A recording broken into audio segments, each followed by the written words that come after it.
Quand je dis que ça va chauffer dans l'affaire Damiba, ce n'est pas une formule. Damiba ne tombera pas seul. Il a les noms, les preuves, les disques durs, tout ce qui révèle les stratégies, plans et réseaux. La vérité, c'est que la CEDEAO aurait préféré un Damiba mort ou en Occident plutôt qu'extradé. Voilà le fond du problème tel que je le vois. Damiba au Burkina, ça annonce une nuit longue pour les ennemis du pays. Il suffit de regarder les réseaux.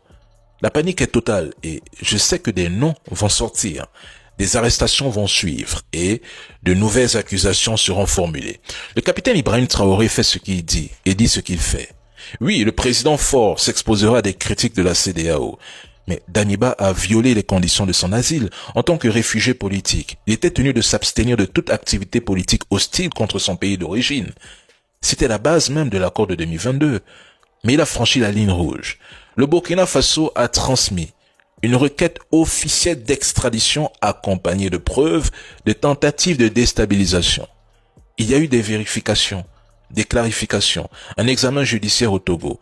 La procédure était strictement conforme au droit contrairement aux propos des trolls pro-Damiba.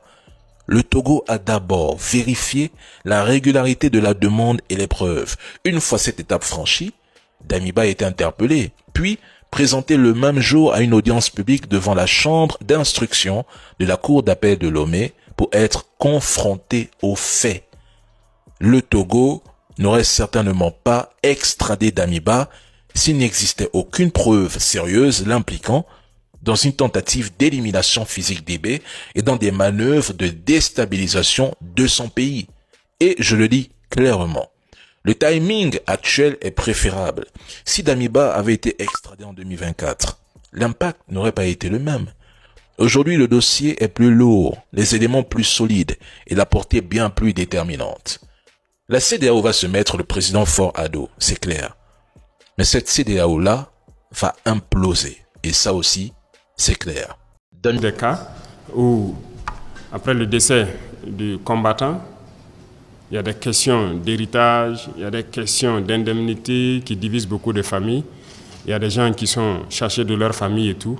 Vous avez parfaitement raison. Mais nous sommes en train de commencer un programme à travers certaines structures de l'État. Et aussi, nous avons invité des partenaires privés aussi à se joindre à nous pour l'urbanisation. Donc, il y aura beaucoup de logements sociaux, notamment ce que vous avez pu peut-être voir à la télé, des logements sociaux qu'on va faire un peu en hauteur, des systèmes d'appartements. L'État va s'impliquer pour pouvoir aussi, dans ces appartements-là, vous prendre en compte. Pour que lorsque quelqu'un et sa maman ne sont pas bien accueillis dans une famille donnée, que l'État puisse trouver un appartement et les donner pour qu'ils puissent habiter. Nous avons vu des cas où